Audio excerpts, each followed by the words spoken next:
A Storm of Swords. Now, this was a leviathan of a book. It took me a while to finish it, but finally it's done, so I'm going to talk about it. Now, before I get into this, I'm going to have to make this mention. I'm going to talk about the Red Wedding, and I'm going to talk about the Purple Wedding, and then I'm going to talk about Tyrion and Tywin's last confrontation. But before that, I have to get certain things out of the way. So, bottoms up.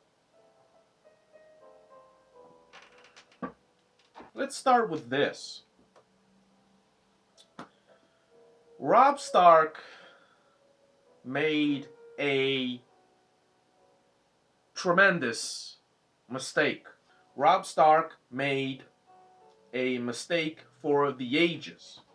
He was winning every battle, but he lost the war. Now, unfortunately, because of Catelyn, he had to marry a Frey. Now, he broke that promise as king, therefore, he insulted the Freys, and he he married a Jane Westerling. Okay, Jane Westerling comes into the picture all of a sudden. Robb has been fighting the war, he got injured, and out of nowhere pops Jane Westerling. So here is a theory of mine. I haven't really heard anybody talk about this, so I'm going to talk about this. There is no proof to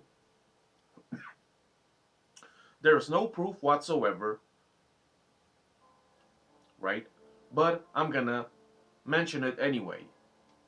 Could it be possible that somebody planted Jane Westerling near Robb so he would fall in love and therefore have other things on his mind, and therefore he would lose control of the situation as he did, and of course he got clapped at the Red Wedding? Could it be possible that Jane Westerling was a plant? Because I don't know, in the book she seems genuine, right? Her family seems to be overjoyed, yada yada, but then again, you never know what Tywin Lannister might pull out of his ass. So that's my little take on it. Secondly, when Robb returned with his new wife and Catelyn noticed that his direwolf Grey Wind wasn't with him by his side, you know, it was already, I already began to worry. The fact that Robb pushed Grey Wind away was a big red flag. It was very sus. And the explanation to why he pushed his direwolf away is that for some reason the Westerlings, I guess they were upset because the beast was there, something like that, I don't know. But it is a big red flag when a direwolf isn't with his Stark. That is obvious.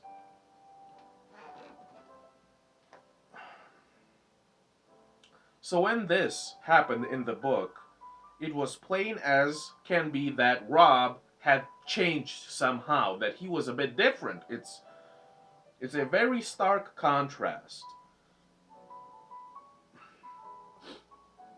After he comes back with Jane Westerling and pushes Grey went away, he has a different kind of personality. And maybe that is because, he fought in all of these battles, he got wounded, he fell in love, yada yada. Maybe he changed somehow. It could be. This very well could be the explanation, right? And then, just before the Red Wedding happened, a very important moment happens. A very important moment happens in the books, which is that just in case Robb, as king in the North, he needs to have an heir. But as we know, he and Jane were trying very hard, and yet there were no results, which I find suspicious. She didn't get pregnant, and just in case Robb, decreed that Jon Snow would be his heir, and then Bran and Rickon. But first in line comes Jon Snow, and this document was officiated, made official in front of other noble people, and they swore to honor it. And of course, Caitlyn was, let's call it, she was a bit distraught, to say it politely. And there will be comparisons and references to the show, because whether we like it or not, we have to acknowledge the fact that the show did certain scenes way better than in the book. And yes, the show was actually good before, season 5 or 6.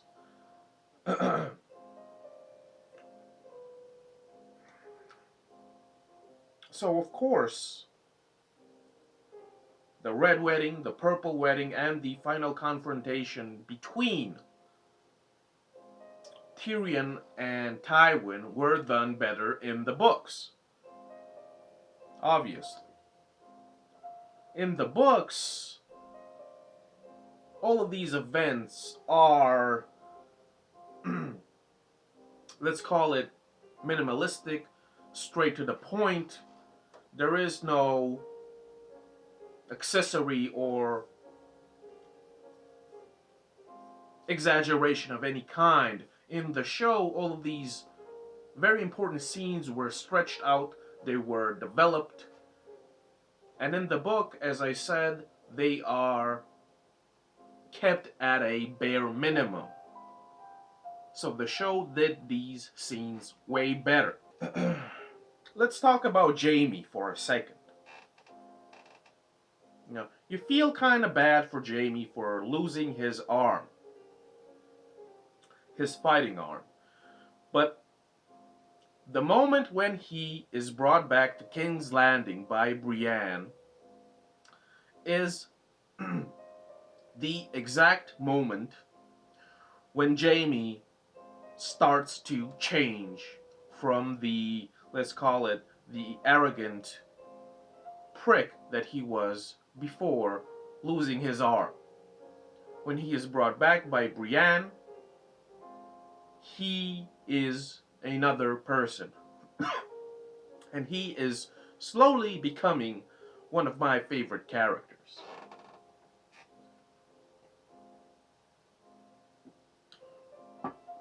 And of course, as we know, Jaime has only one problem. And his only one problem is, of course, Cersei.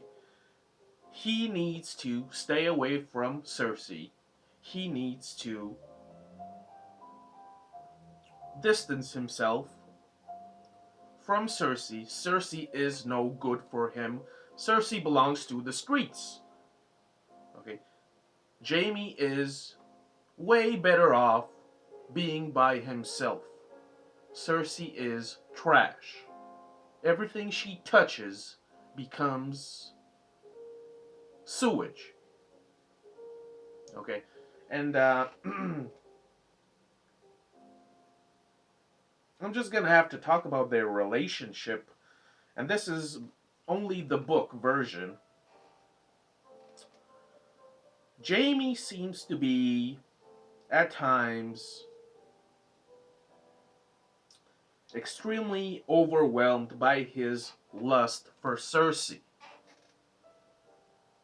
But there seems to be more than just a desire. He has an affection for her, he cares about Cersei, but to me, Cersei seems to be a sort of.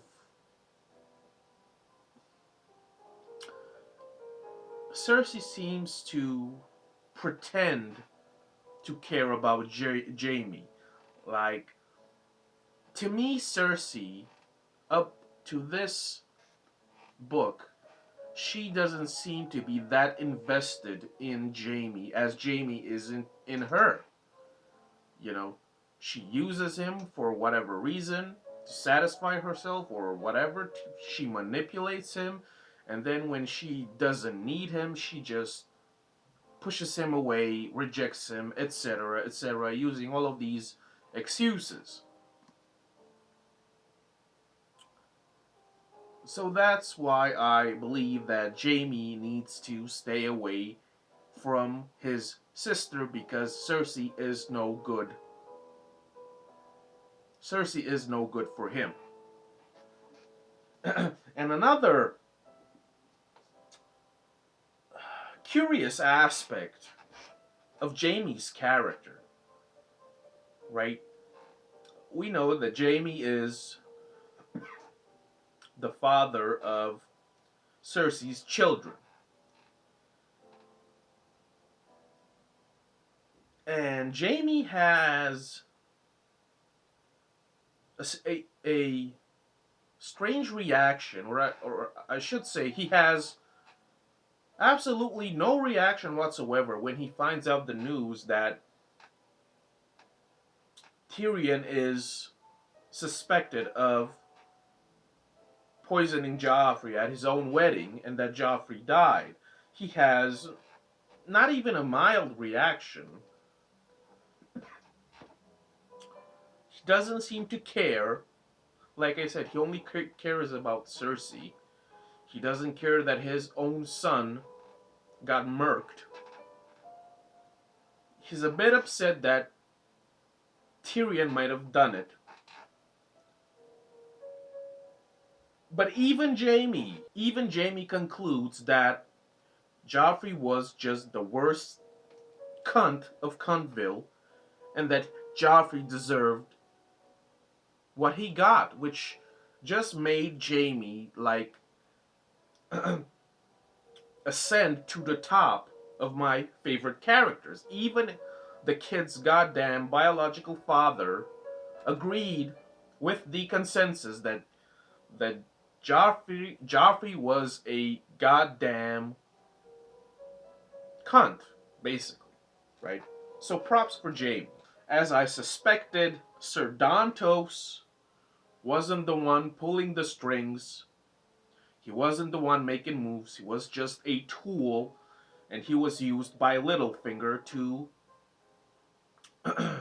help Sansa escape from King's Landing. So that whole mystery with Dantos, who was his, who was using him behind the scenes, that was revealed.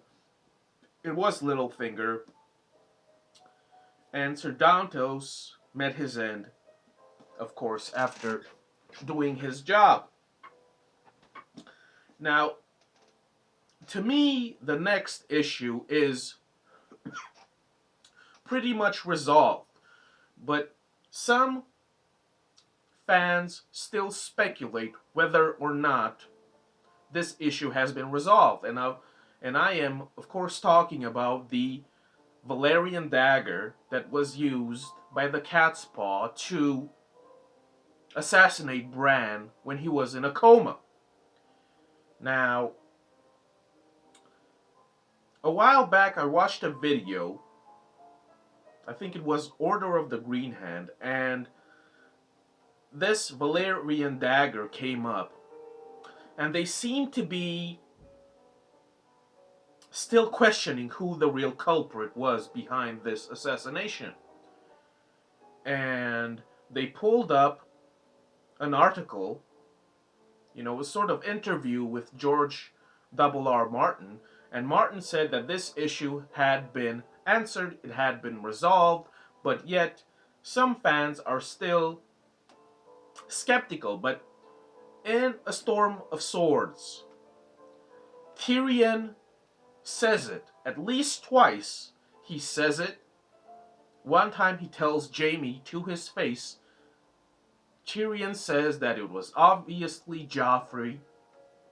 He wanted to impress his father, because his father, when he heard that Bran had fallen and had become a cripple, he said, we put down dogs when they're blind, and we put down horses when they break a leg, but we do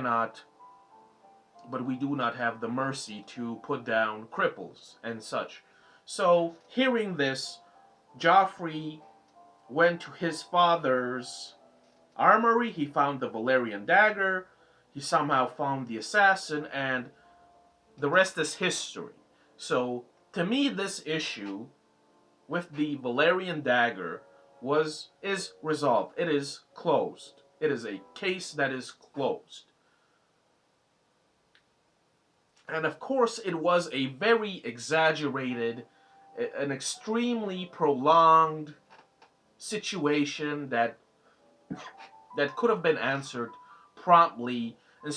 But instead of this, we were carried along for 3 books, and there was all of these speculations, and who done did it, who was it, and there was always this,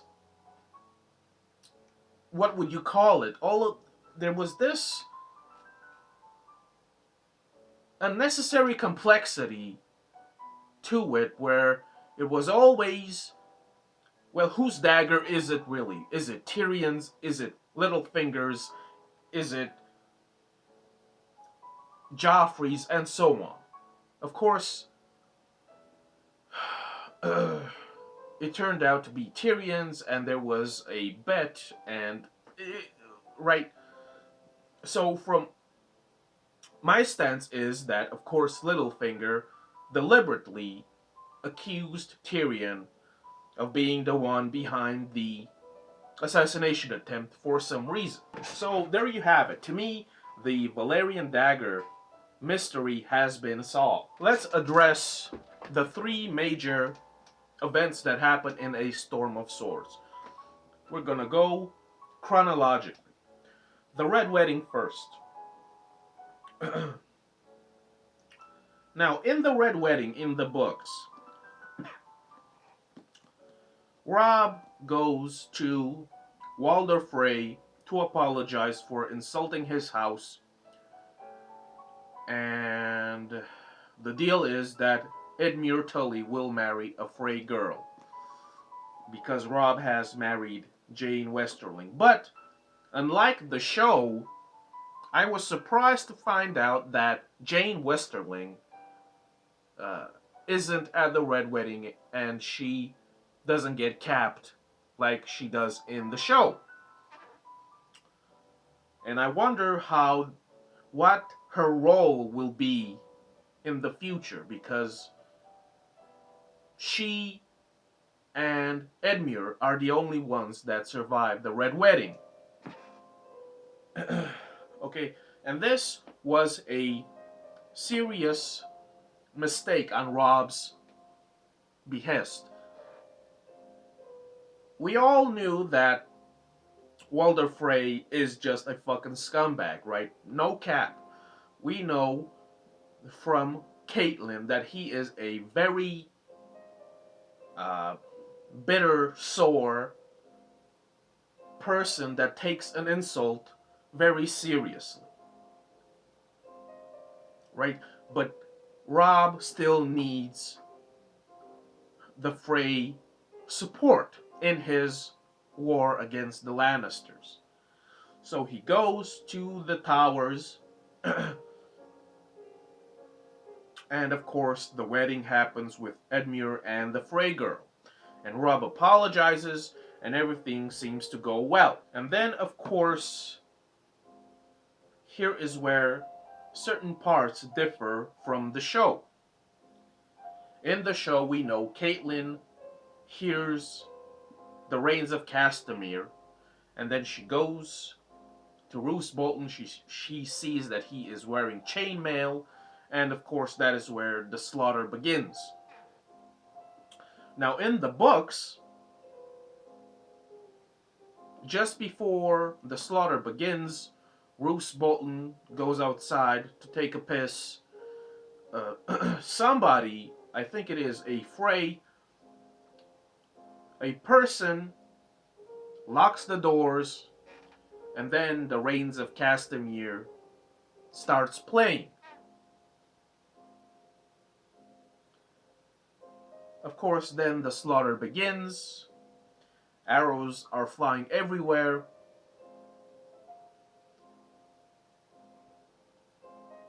But in the book, there is a significant emphasis placed on a drum. And I don't remember this in the show. Long after, the massacre has concluded, we still hear this single drum beating as all the other people are getting murdered, right? And probably another, let's call it another mystery that was unnecessary. So, in the show, Roose Bolton pops out of nowhere. He stabs Robb in the heart and says, the Lannisters send their regards. But in the books, it isn't specified if this person is Roose Bolton. All we know is that that person is covered in armor, from what I remember. And this person says Jaime Lannister sends his regards and then kills Robb. So if this massacre was orchestrated by Tywin and the Freys, the obvious question is, why would Roose Bolton, or whoever killed Robb, why would he say Jaime Lannister sends his regards? This to me doesn't make sense. Maybe it is an attempt by George to cause yet again another speculation, another conspiracy. But to me, the obvious answer is that Tywin told Roose to tell this to Robb because Robb held Jaime as prisoner for a year or whatever in pretty shitty conditions. So I'm guessing this is why Tywin told Roose to say Jaime sends his regards. And of course, there is this theory. I've seen a couple of videos where some people speculate that Jaime knew that the Red Wedding would happen. And he was okay with it. And I just don't see him knowing about it. And I don't see him being okay with it if he knew. But of course, to me, it seems that Jaime did not know that the Red Wedding would happen. Before we go to the Purple Wedding, I have a serious problem with Jon Snow and Arya. And here's the reason. It's been 3 thick books. And they're still going here and they're going there and they're being brought here, and Arya goes there, and she's being kidnapped by these people, and she's brought to Harrenhal. Then she escapes. Then she finds the Brotherhood without banners. Then she wants to escape. Then she's captured. Then Clegane comes up and takes her, and then she comes back. But then she goes there, and then she goes to Riverrun, and then she gets knocked out, and then she leaves with the Hound. And then the same thing with Jon Snow happens. He is all over the place. These two characters, for 3 books, have just been going to places, to places, to places, going here, going there, and it's just. I wish something else would happen. I wish they would occupy themselves with something else that would be more interesting. Jon Snow goes with his Night's Watch fellows to check out whatever, and then all of them pretty much die with few exceptions. He has to kill Corin Halfhand to, let's call it, become a spy in the Wildlings camp. And then this scene was awkward to me. Jon and the Wildlings find this old guy in the middle of nowhere. He has a fire. He is by himself. And the Wildlings want to kill him. And Jon Snow is, of course, against it. And he somehow escapes. This scene was awkward to me. Then he goes back to the wall. They accuse him of treason, but he defends the wall against the wildling attacks. Ygritte dies in the attack. Then he is sent by Jaina Slint and Alliser Thorne to, have some sort of diplomatic chat with Mance Rayder. And of course, the Wildlings also consider Jon Snow a traitor. But then, out of nowhere, just when it seems that shit's gonna go crazy, Stannis and his army come and they say save the Night's Watch, and they capture Mance Rayder. And Mance Rayder's wife, who is pregnant, gives birth, and then she dies, which seems to me to be a very, I don't know, the fact that she dies just like that in the middle of battle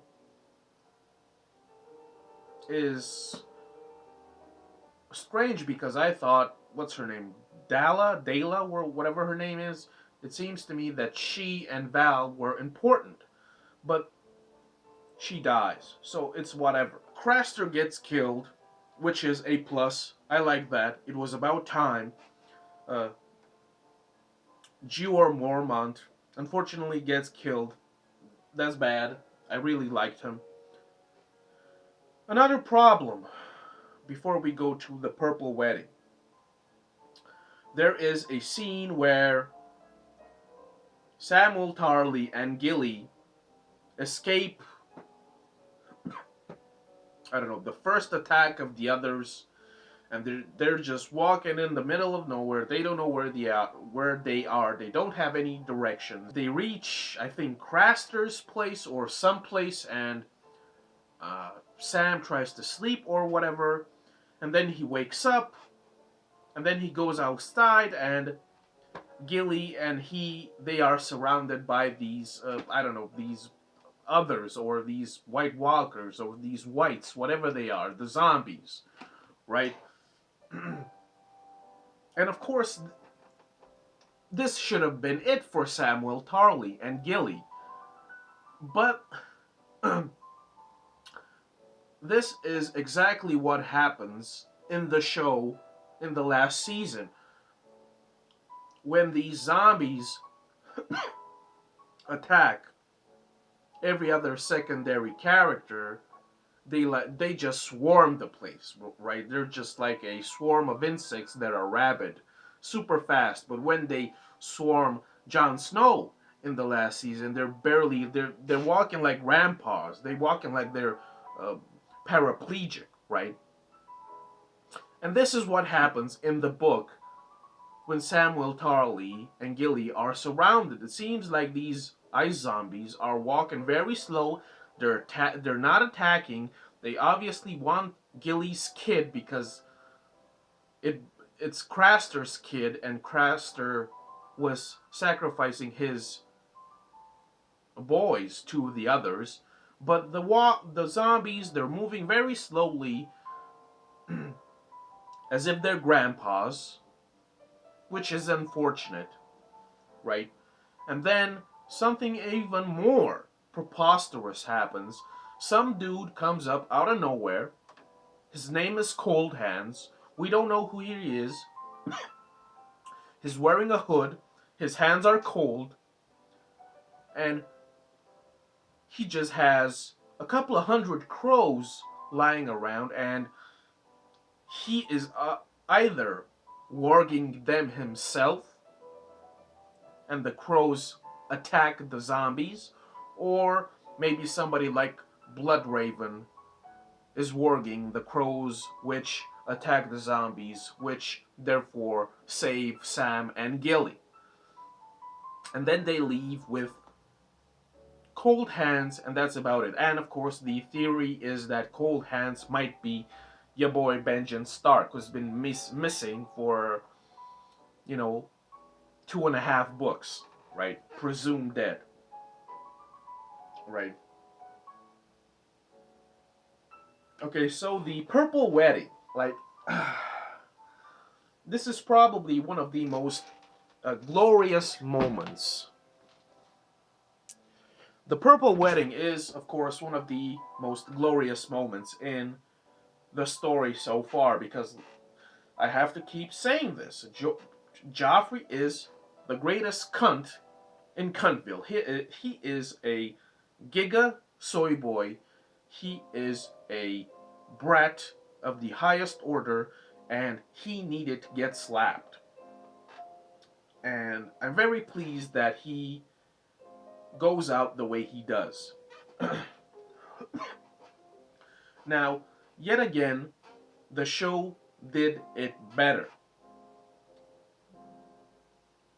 In the book, Joffrey is sipping from a giant ass, like, trophy chalice. He is being a jerk to Tyrion, pestering him, mocking him, yada yada yada. And then he eats some pie and then drinks some wine, and then he realizes that he is poisoned. He drops to the floor, and because Tyrion, for some reason, spills the rest of Joffrey's wine, that makes him suspicious, and Cersei gives the order to have him arrested. Now, in the show, however, it is done way better. Now, as we know, we know for certain that Olenna Tyrell was involved in Joffrey's poisoning. Sansa had the necklace. Olenna comes in. She picks up one of those jewels. I don't know how she got it in the wine or in the pie. And that was that. And from what I gather, at least Littlefinger had to be also involved in this conspiracy to get rid of Joffrey. And they're heroes for it, right? But in the show,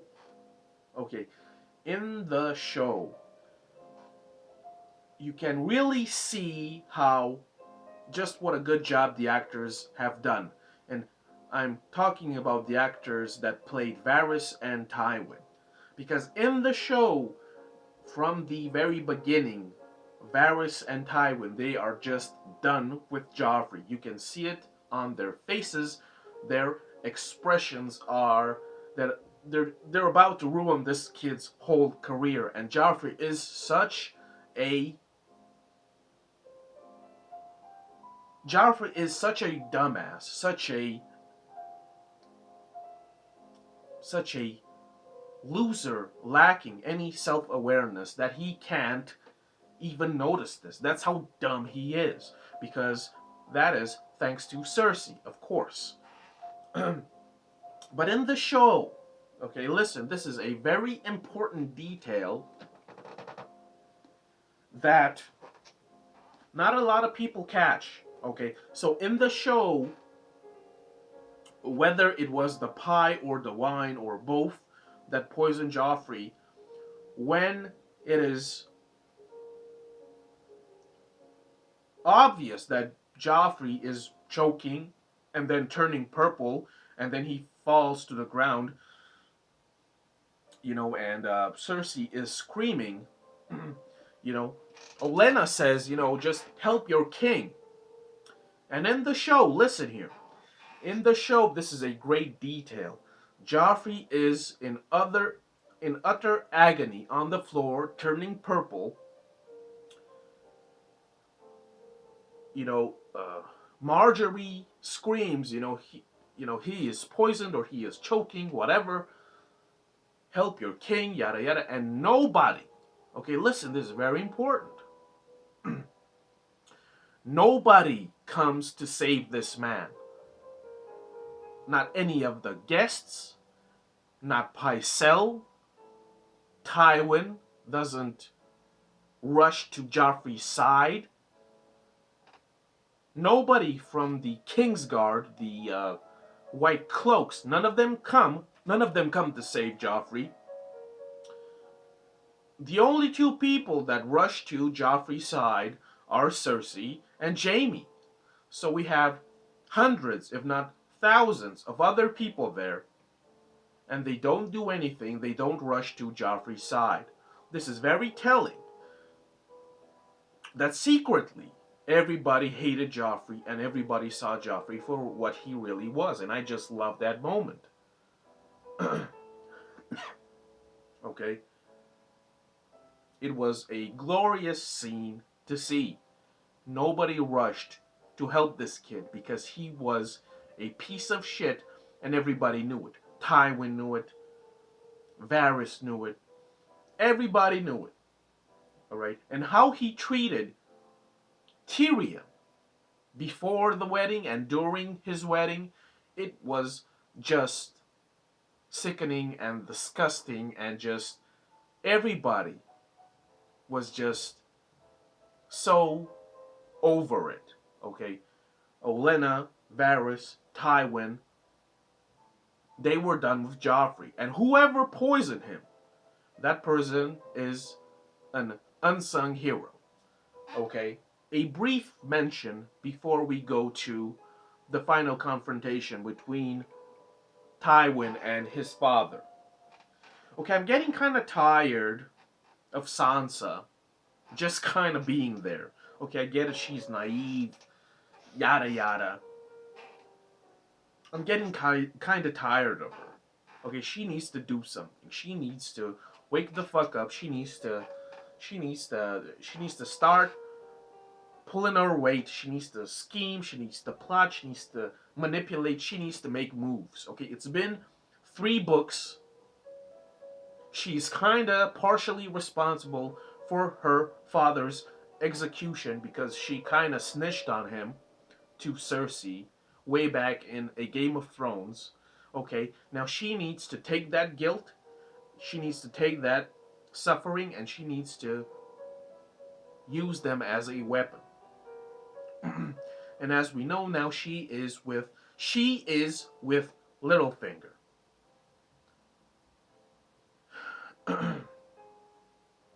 Now, the thing with Littlefinger, I suspect that he ruined the Stark family and caused this war and so forth. I think the original reason why he did all of this is because he got humiliated by Brandon Stark and that he was rejected by Catelyn Tully. And I think this just made him go insane, and he just said, you know what, I'm just gonna ruin everything you love. And he did. I think he did this out of spite, and it shows just what how petty he is. Now, this is just my speculation. There is no real evidence as of just yet. There is no real evidence, but this is what I suspect when it comes to Peter Baelish. I think he's just this pitiful person that took this insult way too seriously, and he vowed to ruin all the people that played a part in his humiliation. And of course, there was this big theory about Hoster Tully and Tansy, and this guy was always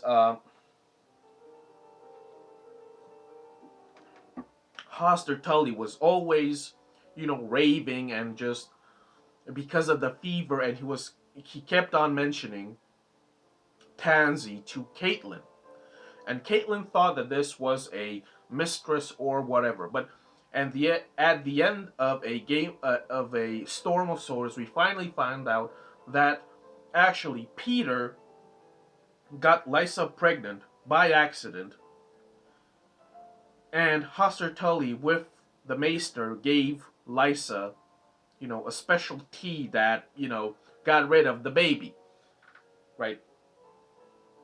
And of course, in his uh, senility, Hoster Tully felt regret for what he had done to Lysa, and then he married her off to Jon Arryn, and she had a lot of miscarriages, yada yada. She went insane, right? And here's another thing that most people don't talk about.